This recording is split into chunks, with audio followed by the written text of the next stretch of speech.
Hey creative friends, welcome to my channel and welcome to another freezer mix it or make it Monday. I am so excited because I love having these freezer mixes. And are they freezer meals? No, they are not. These are not individual meals. These are the base to meals. So this is awesome. And I showed you in my last one. If you haven't seen my last video, go check out last week. It's this book, the Make a Mix book, that it's the hardcover book. This is hard. It's not in publish anymore. So take a screenshot and then go search the internet for it because it's worth having. So the recipe that I'm going to do for you today, these are meat mixes that you keep in your freezer. And this one is going to use 5 pounds of ground beef. And what it is, it's just so simple. It's the all-purpose ground beef mix. Now this is something you could use in pretty much any casserole or soup that calls for ground beef and your basic seasoning blend vegetables.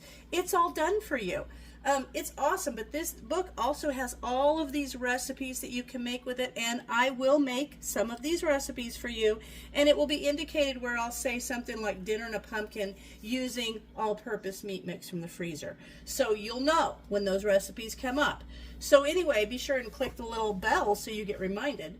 But this one is the all-purpose ground meat mix, and it uses 5 pounds of ground beef, turkey, or chicken, and I was at the old chef store and I got the 5 pound chub, and I don't want to guess on how, I think this was, I can't remember for sure how much it was, but I'll post it. I think it was like $20, so that works out to $4 a pound, which isn't bad if you think about it, because it's going to make it's going to make 6 packages of the freezer meat mix, so that's like 6 meals.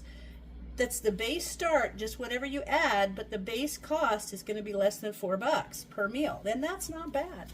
So what it uses is 5 pounds of lean ground beef, turkey, or chicken, a tablespoon of salt, but I have made this many, many times, and I prefer to use a tablespoon of the seasoned salt just because I think it gives it a little bit more flavor. I also add a teaspoon of pepper. It doesn't call for that, but that's just me. 2 cups of chopped celery, 2 cups of chopped onion, and a cup of green pepper. Now let's talk about this for a second. Basically what you have here is your seasoning blend. You can buy this. This is from Walmart. It's the Great Value brand. I don't really ever buy fresh peppers because I don't use them enough. I only use them when I need them in a recipe. We don't have anything that we eat them raw for. So what I do is I buy the bag of the frozen pepper strips. This is what this is.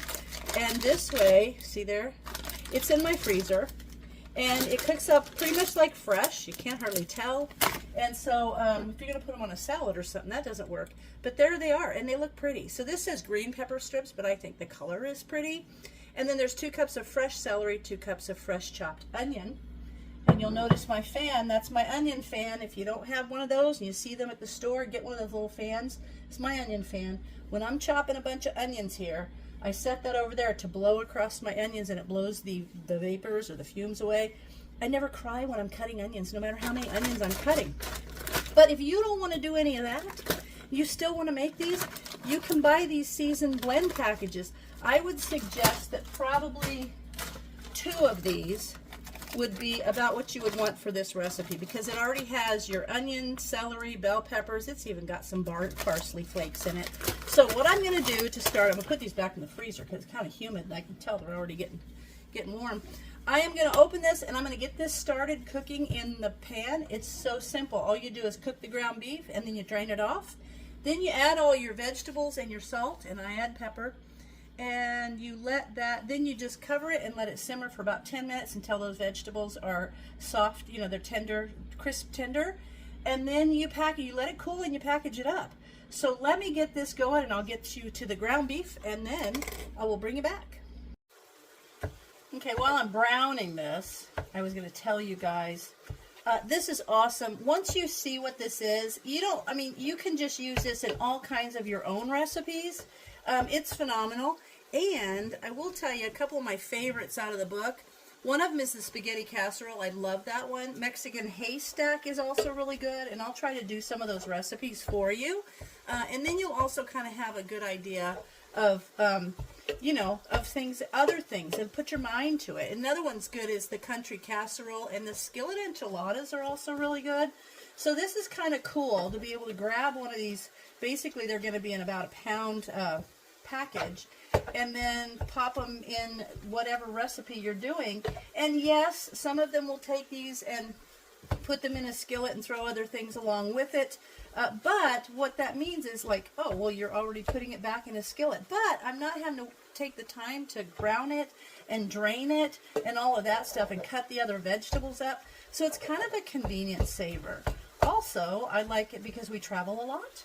And when we travel and we come home, I don't want to have to say, oh man, now I got to go to the grocery store and get some stuff. I can go down to my pantry and maybe grab one of these and then use one of my cream of beef soup mixes that I have made for you, and do this with some noodles, and boom, dinner's made, and you've got vegetables in there, and you've got your meat and everything. So it's pretty handy to have this stuff around. All right, now what I'm going to do, it looks like it's pretty well browned, and because I'm going to add the vegetables and let it go a little more, I'm fine with what I need to do right now is just drain it. I'll get it drained and I'll get it ready for step 2. All right, I've got all the fat drained off of it. And now I'm going to sprinkle it with the salt and pepper first and get that nicely mixed in. And then the vegetables. And then I'm just going to put the lid on and let it just kind of simmer until those vegetables are crisp tender. And they're going to be so good.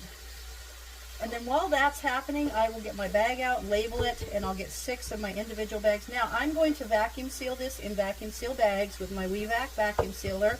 If you don't have a vacuum sealer, you can package these in freezer bags, or you can put them in the recipe, actually in the book. It tells you to put it in pint jars and leave the space like an inch, I think it is, at the top. I don't do it that way.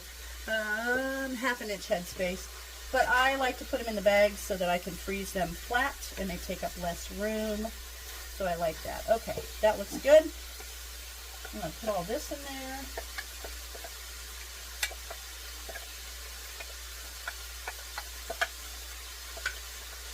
Okay.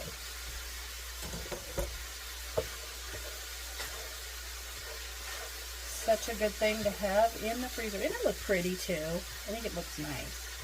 Let me scoot you over a little bit more. There you go.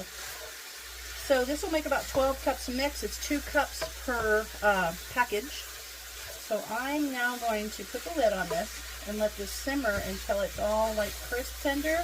And then we'll come back and we'll package it up. All right, I've gone ahead and bagged some of these up, but I left this one to show you how. So I usually take my vacuum bags.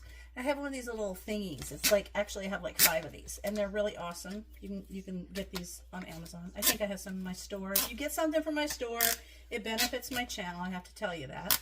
But if you don't, that's fine. Just do it your way. Then what I do is I fold the top of the bag down so I don't get grease on there. Just prevent it from not sealing. And then a pound is about the 2-cup measure. So these recipes seem to always be very accurate in how many bags it'll make.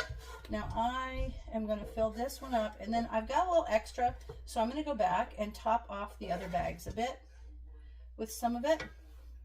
Just load it up, and then I tilt it down in the bag, and there we go.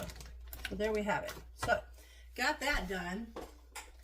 Now I'm going to kind of divide this up into 6 bits so that I can kind of even it out. Put about the same amount in each bag. 2, 3, there we have. I'm going to do about half of that. That's still about another 1/4 cup, so that's not bad. So let me put some in here, a little bit more in this bag. And then I will do the rest, and then I'll show you how I lay them out so that they can freeze, and then I can vacuum seal them. I've got my baking sheet here, and now what I'm going to do is I just kind of lay these flat. Just kind of flatten them out on there. Make sure they don't fall out the end, you know. If you got something liquid, more liquid, you want to be careful. But I just lay them out flat, and then I'm going to set this in my chest freezer. And see, those are all going to, they're all going to freeze kind of flat like that.